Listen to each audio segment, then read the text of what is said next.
In today's video, I'm going to show you exactly how to change your work week and work timings in Outlook. This is a really useful setting if your schedule doesn't follow the standard Monday to Friday 9 to 5 routine, or if you've recently changed jobs, switched time zones, or started working flexible hours.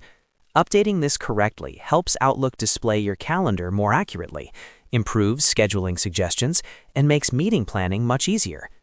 Before we jump in, if you find this video helpful, make sure to hit the like button and subscribe to the channel for more easy and up-to-date software tutorials.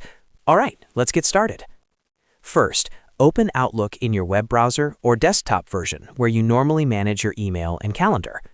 Once Outlook is open, look to the top right corner of the screen and click on the Settings icon, which looks like a small gear. This opens the main Settings panel where you can customize how Outlook works for you. When the Settings window appears, you'll see a list of options on the left side. From this list, select the Calendar option. This is where all calendar-related preferences are managed, including working hours, days, and how your schedule is displayed. After clicking on Calendar, look for the View section within the calendar settings. Under the View option, you'll see settings related to how your calendar appears and behaves. On the right side, you'll find the working days of the week. Here you can check or uncheck the days that you consider part of your work week. For example, if you work Monday through Friday, make sure those days are selected. If your work week includes weekends or excludes certain weekdays, simply adjust the checkboxes to match your actual schedule. Just below the Working Day section, you'll see the option to adjust your work timings. This is where you define your start time and end time for the workday.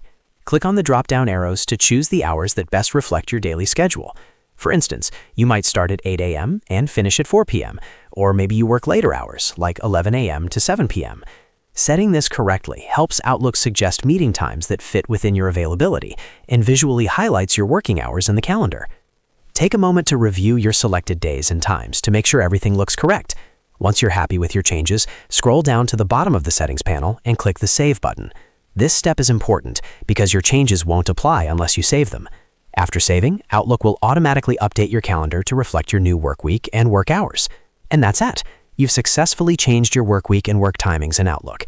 This small adjustment can make a big difference when managing meetings, sharing availability, and staying organized throughout your day.